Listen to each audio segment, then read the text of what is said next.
இன்று நெகமியா 6ஆம் அதிகாரம் 15ஆம் வசனம் மற்றும் 16ஆம் அடிப்படையில் பாபிலோனிய சிறப்பிலிருந்து 3 திரும்புதல்கள் என்ற தலைப்பில் நான் ஒரு செய்தியை பகிர்ந்து கொள்ளப் போகிறேன்.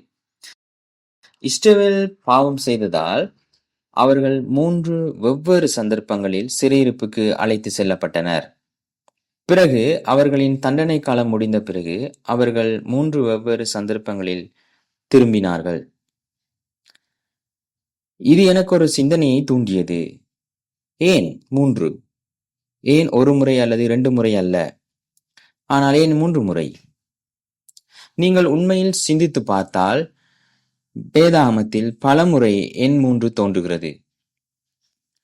எனவே வேதாகமத்தில் ஏன் இவ்வளவு விஷயங்கள் 3ஆக நிகழ்கின்றன என்று நீங்கள் எப்போதாவது யோசித்ததுண்டா? உதாரணமாக நோவாவின் பேழைக்கு 3 தலங்கள் இருந்தன. ஆதியாகமம் 6:16 தேவன் நோவாவிடம் ஒரு கீழ், ஒரு 2வது மற்றும் 3வது அடுக்குகள் கட்டும்படி கூறினார். எனவே நோவாவின் பெயரில் 3 நிலைகள் உள்ளன. மேலும் ஆசாரிப்பு கூடத்தில் 3 பிரிவுகள் உள்ளன. சரியா?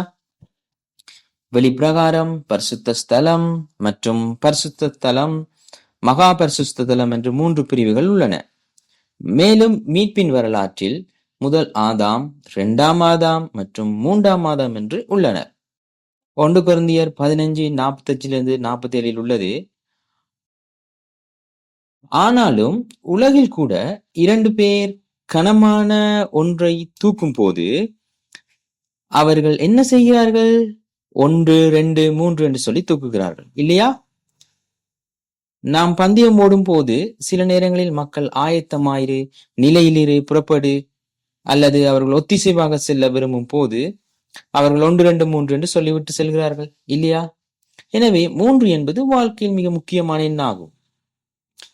வேதாகமம் நமக்கு 3 நிலைகள் பரலோகத்தில் உள்ளன என்று கூறுகிறது.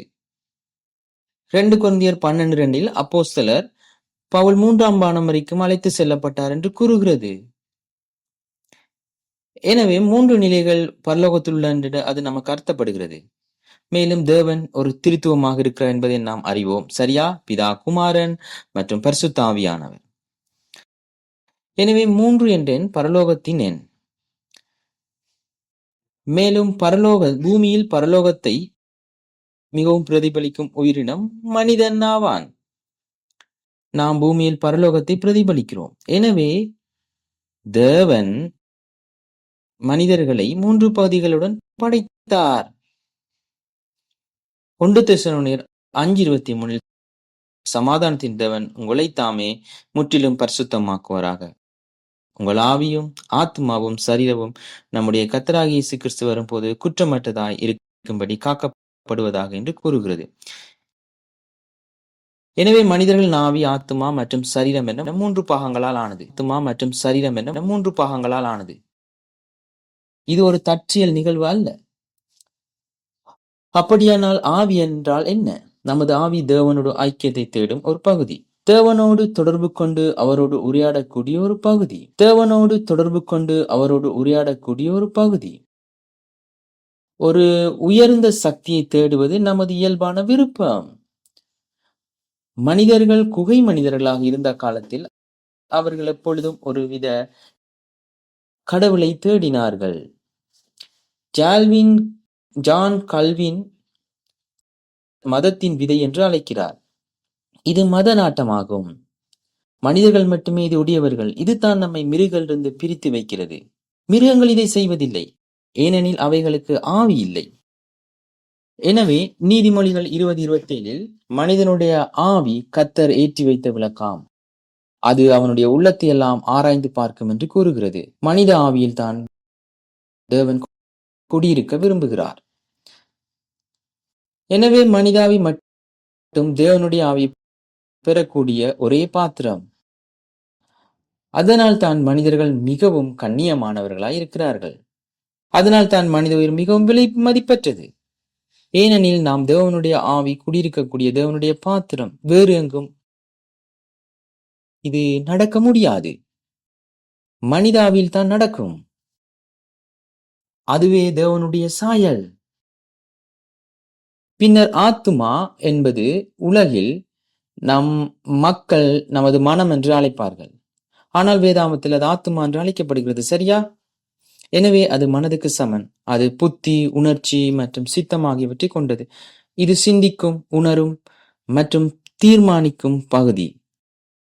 அதுதான் ஆத்துமா. பின்னர் மூன்றாவது பகுதி சரீரம்.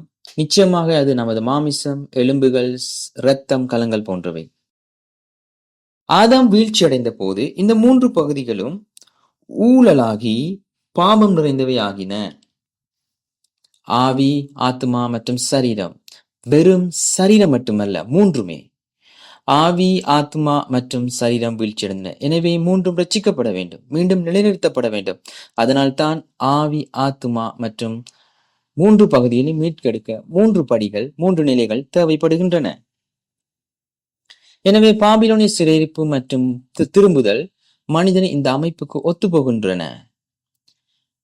எனவே இன்று பாபிலோனிலிருந்து மூன்று திரும்புதல்கள் மனிதனின் மூன்று பாகங்களுக்கு எவ்வாறு ஒத்துப்போகின்றன என்பதை நாம் பார்க்க போகிறோம்.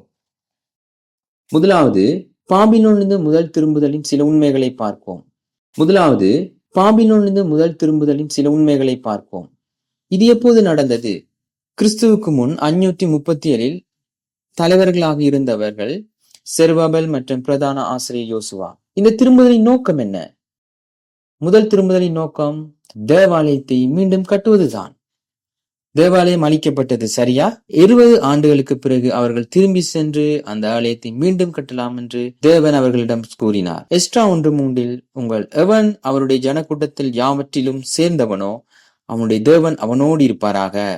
அவன் ஜூதாவுள்ள எருசலேமுக்கு போய் இஸ்ரவேலின் தேவனாக இருக்க கர்த்தருக்கு ஆலயத்தை கட்டளையிட கடவன் என்று கூறுகிறது. அதுதான் முதல் திரும்புதலின் முக்கிய நோக்கம், தேவாலயத்தை மீண்டும் கட்டுவதுதான்.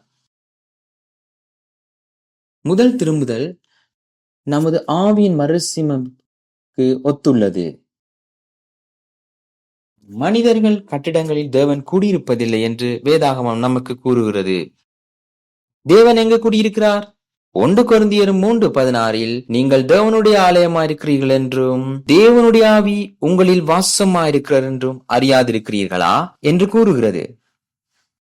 அது நம்மை பற்றி, மனிதர்களை பற்றி பேசுகிறது, சரியா? தேவனுடைய ஆவி நமக்குள்ளே குடியிருக்கிறது. சரி, நமக்குள்ளே எங்கு தேவனுடைய ஆவி குடியிருக்கிறது? தேவனுடைய ஆவி நமது ஆவியில் குடியிருக்கிறது என்று வேதாகமம் நமக்கு சொல்லுகிறது. எனவே முதல் திரும்புதலில் அவர்கள் ஆலயத்தை மீண்டும் கட்ட திரும்பினர். எனவே நமது இரட்சிப்பில் முதல் படி நமது ஆவியில் தேவனுடைய ஆவியை பெறுவதே. அதனால் நாம் தேவனுடைய ஆலயமாய் மாற முடியும் என்று அது நமக்கு கற்பிக்கிறது. நாம் முதலில் கிறிஸ்துவிடம் வந்து இயேசு கிறிஸ்துவை நமது இரட்சகருமாய் ஏற்றுக்கொள்ளும் போது பரிசுத்த ஆவியானவர் நம்மிடம் வந்து நமக்குள்ளே குடியிருக்கிறார். அப்போஸ்தலர் 2:38 பேதுரு அவர்களை நோக்கி, நீங்கள் மனம் திரும்பி ஒவ்வொருவரும் பாவ மன்னிப்புக்கென்று இயேசு கிறிஸ்துவின் நாமத்தினாலே ஞானஸ்நானம் பெற்றுக் கொள்ளுங்கள், அப்பொழுது பரிசுத்த ஆவியின் வரத்தை பெறுவீர்கள் என்று கூறுகிறது. இதுதான் முதல் படி. நீங்கள் இயேசுவை ஏற்றுக்கொள்ளும் மனம் திரும்பும் போது பரிசுத்த ஆவி நமக்குள் வாசம் வருகிறார். ஆவி மீண்டும் நிலைநிறுத்தப்படுகிறது. எபேசியர் 1:13 நாம் முதலில் சுவிசேஷத்தை கேட்டு விசுவாசித்த போது நாம் பரிசுத்த ஆவியால் முத்திரை போடப்பட்டோம் என்று கூறுகிறது. அதுதான் முதல் படி. ஆனால் பாபிலோனிலிருந்து முதல் திரும்புதலின் வரலாற்றை பார்க்கும் போது அவர்கள் தேவாலயத்தை மீண்டும் கட்ட வந்த போது அது எளிதாக இருந்ததா? அது எளிதாக இருக்கவில்லை, சரியா? ஏனெனில் அவர்கள் எதிரிகளிடமிருந்து நிறைய எதிர்ப்பு இருந்தது. அவர்களை சுற்றியுள்ள எதிரிகள் அவர்களை தடுக்க முயற்சித்தனர். அவர்களை மீண்டும் தாக்கினர், அவர்களை சோதித்தனர், அவர்களை கேலி செய்தனர். தேவாலயத்தை மீண்டும் கட்டுவதை தடுக்க என்ன வேண்டுமானாலும் செய்தனர். எனவே அவர்கள் கிறிஸ்து முன்குன் 536 மீண்டும் கட்டத் தொடங்கினார்கள். ஆனால் தாக்குதலின் காரணமாக அவர்கள் கிறிஸ்துவுக்கு முன் 520 வரை 16 ஆண்டுகள் நிறுத்த வேண்டி இருந்தது. எருதியின் தாக்குதல் மிகவும் வலுவாக இருந்ததால் அவர்களால் அதை கட்ட முடியவில்லை. பின்னர் இறுதியாக கிறிஸ்துவுக்கு முன் 520 அவர்கள் மீண்டும் ஆலயத்தை கட்டத் தொடங்கினார்கள். 4 ஆண்டுகளில் கிறிஸ்துவுக்கு முன் 516 ஆலயம் கட்டு முடிக்கப்பட்டது. இது நமக்கு என்ன கற்பிக்கிறது? நாம் தேவனுடைய ஆலயமை மாற விரும்பும் போது, இயேசு கிறிஸ்துவை ஏற்றுக்கொள்ள விரும்பும் போது, பரிசுத்தாயை பெற்றுக்கொள்ள விரும்பும் போது, உலகமும் பிசாசும் சாத்தானும் நம்மை தடுப்பார்கள், தடுக்க முயற்சி செய்வார்கள். அவர்கள் நம்மை தாக்க முயற்சிப்பார்கள். கடுமையான எதிர்ப்பு இருக்கும். ஆனால் இது தேவனுடைய கிருபையின் மூலம் ஆலயம் கட்டி முடிக்கப்பட்டது என்பதை நமக்கு கற்பிக்கிறது. அதாவது இந்த வேலையை முடிக்க முடியும். ஆனால் நாம் விடாமுயற்சி செய்து நிலைத்திருக்க வேண்டும். நாம் தொடர்ந்து அதை செய்ய வேண்டும். நீங்கள் ஒருமுறை தோல்வியடைந்தால் அது முடிந்தது என்று அர்த்தமல்ல. தேவன் வாக்குறுதி அளித்ததை நாம் முடிக்கும் வரை மீண்டும் மீண்டும் நாம் முயற்சிக்க வேண்டும். இரண்டாவது திரும்புதல் கிறிஸ்துவுக்கு முன் 458 நடந்தது. தலைவரும் வேதபாரகரும் ஆசாரியருமான எஸ்ட்ரா என்பவர். இரண்டாவது திரும்புதலின் நோக்கம் என்ன? அவர்கள் திரும்பி வந்ததற்கு 3 காரணங்கள் காணப்பட்டன. முதலாவது, உடன்படிக்கை சமூகத்தின் விசுவாசத்தை மீண்டும் நிலைநிறுத்துவது. அதன்படி ஆலயம் கட்டப்பட்டது. ஆனாலும் அதில் ஆராதிக்கும் மக்களிடம் அதிக விசுவாசம் இல்லை. எனவே தேவன் உள்ளான விசுவாசம் மீண்டும் நிலைநிறுத்தப்பட வேண்டும் என்று விரும்பினார்.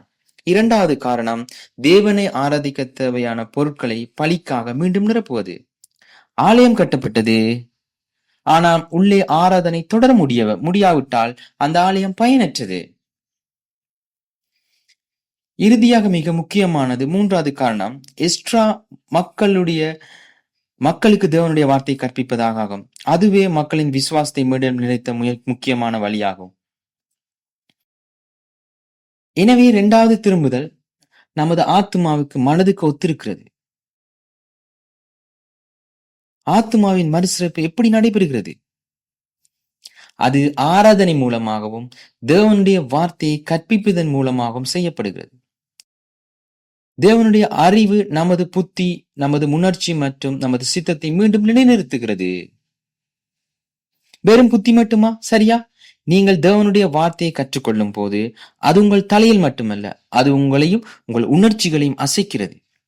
பின்னர் அது தேவனுடைய வேலை செய்ய உங்கள் சித்தத்தை பலப்படுத்துகிறது. மேலும் இது ஆராதனை எவ்வளவு முக்கியமானது என்பதையும் நமக்கு கற்பிக்கின்றது. நாம் தேவனுடைய வீட்டில் அவரை ஆராதிக்க வரும்போது இப்படிதான் நமது மனம் மீண்டும் நிலைநிறுத்தப்படுகிறது. நாம் தேவனிடம் ஜெபிக்கும் போது, அவரை துதிக்கும் போது நம்முடைய இருதயங்கள் உணர்வு பூர்வமாகின்றன. இதன் போது தேவனுடைய ஆவி நமக்குள்ளே அனலாய் எரிகிறார். ஆகையால் இது மிகவும் முக்கியமானது. ஒவ்வொரு கர்த்தருடைய நாளிலும் நாம் தேவனுடைய வீட்டிற்கு வந்து அவரை ஆராதிக்கும் போது இவ்வாறே நமது ஆத்மாவின் மறுசீரமைப்பு செயல்முறை நடைபெறுகிறது. நீங்கள் முதலில் கிறிஸ்துவை ஏற்றுக்கொண்ட பிறகு அடுத்தபடி அவரை பற்றி தேவனுடைய வார்த்தையின் மூலம் மேலும் கற்றுக்கொள்வதுதான் முக்கியமான படி. நாம் இங்குள்ள பெரும்பாலானோர் அந்த நிலையில் தான் இருக்கிறோம் என்று நான் நம்புகிறேன். அதாவது பரிசுத்தமாக்கலின் செயல்முறை. எபேசியர் 4:13 நாம் யாவரும் தேவனுடைய குமாரனை பற்றும் விசுவாசத்திலும் அறிவிலும் ஒற்றுமைப்பட்டவர்களாகி கிறிஸ்துவனுடைய நிறைவான வளர்ச்சியின் அளவுக்கு தக்கதாக பூரண புருஷனாகும் வரைக்கும் வர வேண்டும் என்று கூறுகிறது. நமது விசுவாசம் அறிவும் ஒரே மட்டத்தில் இருக்க வேண்டும். எனவே இதை செய்ய நாம் நமது ஆத்மாவுக்கு, அதாவது நமது மனதுக்கு தேவனுடைய வார்த்தை உணவளிக்க வேண்டும். நமது ஆத்மா, அதாவது நமது மனம் தேவனுடைய ஆவியால் மற்றும் தேவனுடைய வார்த்தையால் ஆளப்பட வேண்டும். எனினும் அது எப்போதும் நடப்பதில்லை என்பதை நாம் அறிவோம். சரியா?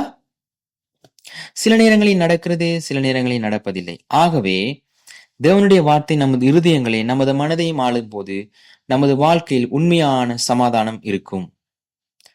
கொலோசியர் 3:15 மற்றும் 16 சமாதானம் உங்கள் இருதயங்களில் ஆளுகை செய்யட்டும், அதற்காகவே நீங்கள் ஒரே சரீரமாக அழைக்கப்பட்டீர்கள் என்று கூறுகிறது. கிறிஸ்துவின் சமாதானம் உங்கள் இருதயங்களில் ஆட்சி செய்யட்டும். அப்போது உங்கள் வாழ்க்கையில் எந்த கவலையும் இருக்காது. நாம் அதை எப்படி செய்வது? 16 வசனம் நமக்கு சொல்லுது, கிறிஸ்துவின் வசனம் உங்களுக்குள்ளே பரிபூர்ணமாக வாசம் பண்ண கடவுது. அதுதான் திறவுகோல். தேவனுடைய வார்த்தை உங்களுக்குள்ளே பரிபூர்ணமாக வாசம் பண்ணினால் உங்கள் இருதயத்தில் சமாதானம் இருக்கும். ஏனெனில் வார்த்தை உங்கள் இருதயத்தை ஆட்சி செய்யும். பின்னர் அது எல்லா ஞானத்தோடும் ஒருவருக்கு ஒரு உபதேசம் பண்ணி புத்தி சொல்லுங்கள். சங்கீதங்களினாலும் கீர்த்தனையினாலும் ஞானப்பாட்டுகளினாலும் அவரை துதித்து உங்கள் இருதயங்களை கர்த்தரை நோக்கி பாடுங்கள் என்று கூறுகிறது. இதுதான் உங்கள் இருதயம் தேவனுடைய வாதியால் நிரம்பும் போது இதுதான் நடக்கும். நீங்கள் சங்கீதங்களினாலும் கீர்த்தனையினாலும் ஞானப்பாட்டுகளினால் ஒருவருக்கு உபதேசம் பண்ணி புத்தி சொல்வீர்கள். மேலும் நீங்கள் நன்றியால் நிரம்பியிருப்பீர்கள்.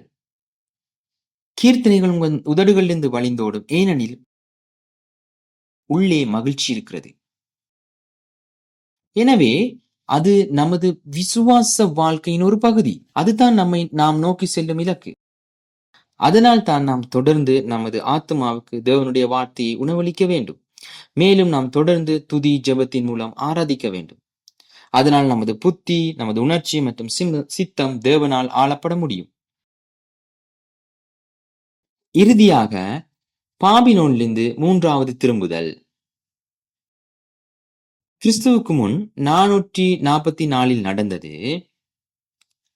தலைவர் நெகோமியா என்பவர் இந்த திரும்புதலின் நோக்கம் எருசலேமின் மதிலை மீண்டும் கட்டுவது. எருசலேம் அழிக்கப்பட்டிருந்தது, மதில்கள் முற்றிலும் அழிக்கப்பட்டன. எனவே நெகோமியா அந்த மதிலை மீண்டும் கட்டத் தொடங்கினார். மதிலேன் மிகவும் முக்கியமானது? ஏனெனில் பண்டைய காலங்களில் எல்லா நகரங்களுக்கும் மதில்கள் இருந்தன. ஒரு மதில் இல்லாவிட்டால் அது ஒரு நகரம் அல்ல. ஏனெனில் ஒரு மதில் இல்லாவிட்டால் எதிரி எந்த நேரத்திலும் உள்ளே நுழையலாம். எனவே ஒவ்வொரு நகரத்திற்கும் ஒரு கோட்டையான மதில் இருக்க வேண்டும். குறிப்பாக எருசலேமுக்கு இருக்க வேண்டும். ஏனெனில் எருசலேம் தேவனுடைய நகரம் என்று வேதாகமத்தில் அழைக்கப்பட்டுள்ளது. அது பரிசுத்த நகரம் என்று அழைக்கப்பட்டது. ஏனெனில் அது தேவாலயம் இருந்தது, தேவனுடைய வீடு அதில் இருந்தது. அதன் அடையாளமும் இருப்பும் இந்த மதிலை சார்ந்தது. மதில் இல்லாவிட்டால் எருசலேம் அங்கு இல்லை. மதில் ஒரு தெளிவான கோடு. அது ஒரு கோடு. அது உலகம் எங்கே முடிவடைகிறது, எருசலேம் எங்கு தொடங்குகிறது என்பதை உங்களுக்கு சொல்லும் ஒரு கோடு. அந்த மதில் இல்லாமல் எந்த கோடும் இல்லை. எருசலேம் எங்கு தொடங்குகிறது?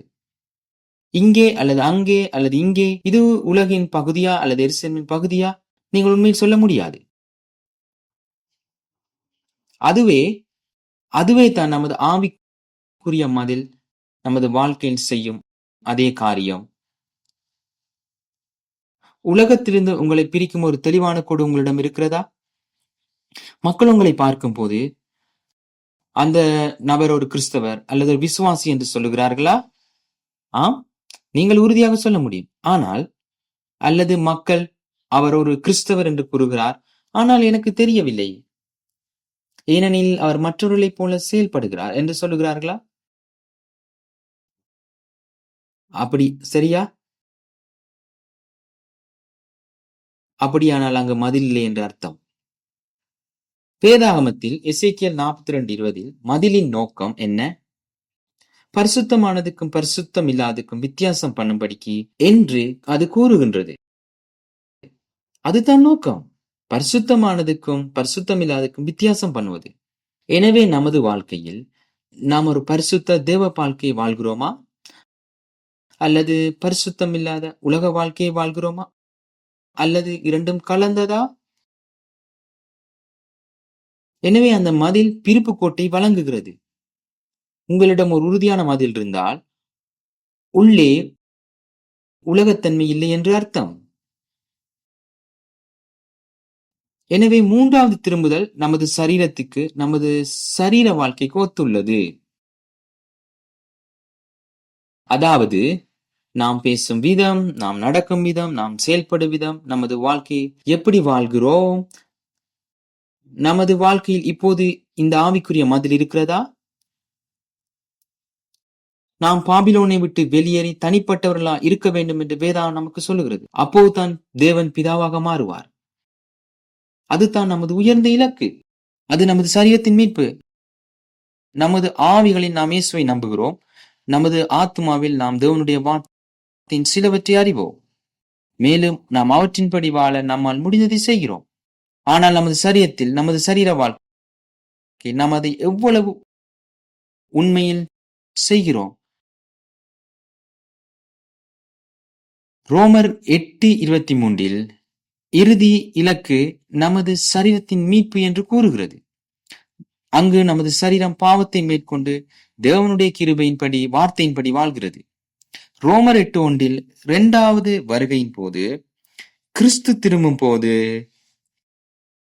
அவருடைய முக்கிய வேலை நமது சாவுக்கு ஏதுவான சரீரங்களுக்கு ஜீவனை கொடுப்பது என்று அது சொல்லுகிறது. அதாவது நாம் சரீரங்களை மீட்பார், அதனால் நாம் தேவனுடைய வார்த்தையின்படி நடப்போம். அதுதான் எசேக்கியேல் 3:26 மற்றும் வசனம் 27 கூறப்பட்டுள்ளது. உங்களுக்கு நவமான இருதயத்தை கொடுத்து உங்கள் உள்ளத்திலே புதிய ஆவியை கட்டளையிட்டு கல்லான இருதயத்தை உங்கள் மாம்சத்திலிருந்து எடுத்து போட்டு சதையான இருதயத்தை உங்களுக்கு கொடுப்பேன். உங்கள் உள்ளத்திலே என் ஆவியை வைத்து உங்களை என் கட்டளைகளில் நடக்கவும் என் நியாயங்களை கைக்கொள்ளவும் அவைகளின்படி செய்யவும் பண்ணுவேன். என் கட்டளையின்படி நடக்க அது ஒரு செயல். என் நியாயங்களை கைக்கொள்ள அதுவும் ஒரு செயல். எனவே கடைசி காலங்களில் கிறிஸ்து திரும்பும் போது அவர் நமக்கு ஒரு புதிய ஆவியை கொடுத்து நாம் தேவனுடைய வார்த்தையின்படி வாழும்படி செய்வார். நாம் நடக்கும் போது பேசும், வாழும், செயல்படும் இது அனைத்தும் தேவனுடைய வார்த்தையின்படி இருக்கும். அதுதான் நமது இறுதி இலக்கு. சரியா? அதுதான் நமது இறுதி இலக்கு. அதுதான் நாம் செல்ல விரும்பும் இடம். அது எருசலேமை சுற்றி ஒரு மதிலை கட்டுவது போல என்று விவரிக்கப்படுகின்றது. எனவே நாம் அந்த மதிலை கொண்டிருக்க வேண்டும். அதுதான் அந்த பிரிப்பு கோடு. நம்மை உலகின் மற்ற பகுதி பிரிப்பது எது? ஏனெனில் திங்கட்கிழமை நாம் அனைவரும் மீண்டும் உலகிற்கு செல்கிறோம். நாம் உலகில் வாழ்கிறோம். ஆனால் நம்மை பாதுகாக்க நம்மை சுற்றி அந்த ஆவிக்குரிய மதில் இருக்கிறதா? நாம் உலகில் வாழ்ந்தாலும் நாம் உலகத்தை சேர்ந்தவர்கள் அல்ல. எனவே நாம் வித்தியாசமாக தனியாக இருக்க வேண்டும். இந்த மதிலை கட்டுவதில் நெகேமியா நிறைய கஷ்டங்களை எதிர்ப்பையும் எதிர்கொண்டார் என்பதை நாம் அறிவோம். இன்றைய வசனத்தில் வெறும் மதில் 52 நாட்களில் கட்டு முடிக்கப்பட்டது என்று கூறுகிறது.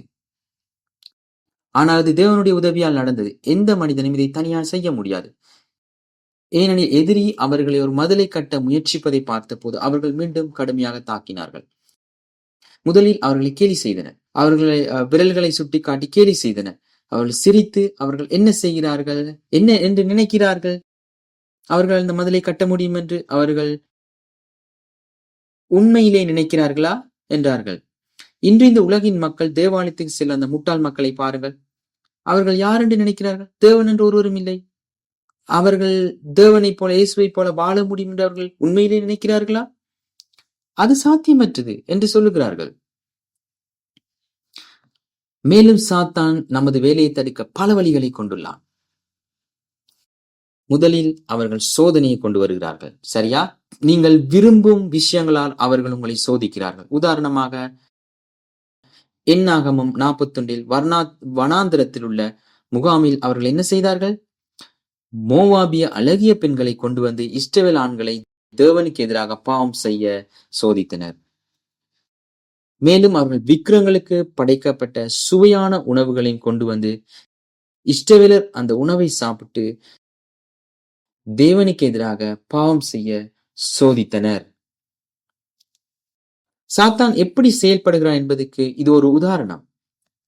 முதலில் அவர்கள் இந்த உலகில் நீங்கள் விரும்பும் விஷயங்களால் உங்களை சோதித்து நீங்கள் தேவனுக்கு எதிராக பாவம் செய்ய செய்து தேவனிடமிருந்து விலகி செல்ல செய்கிறார்கள். பின்னர் அது வேலை செய்யாவிட்டால் அவர் உங்களை துன்புறுத்துகிறார்கள். சரியா? ஜோபை நினைத்து பாருங்கள். சாத்தான் ஜோபை தாக்கினான். அவருடைய பிள்ளைகளையும் அவனுடைய செல்வத்தையும் எடுத்துக்கொண்டான். பின்னர் அவனுடைய ஆரோக்கியத்தையும் எடுத்துக்கொண்டான். அவனுக்கு உடல் முழுவதும் கொப்பளங்கள் காணப்பட்டது, ஏற்பட்டது. அவன் எல்லாவற்றையும் இழந்தான். எனவே இன்று இந்த விஷயங்கள் நம்மை சுற்றி நடக்கின்றன மற்றும் இளைஞர்களுக்கு, அதாவது நம்மை சுற்றி பல சோதனைகள் உள்ளன. ஆனாலும் நாம் தேவனுடைய வார்த்தையின்படியே நமது சிறந்த வாழ்க்கை வாழ முயற்சித்தால் துன்புறுத்தல்களும் தாக்குதல்களும் உள்ளன.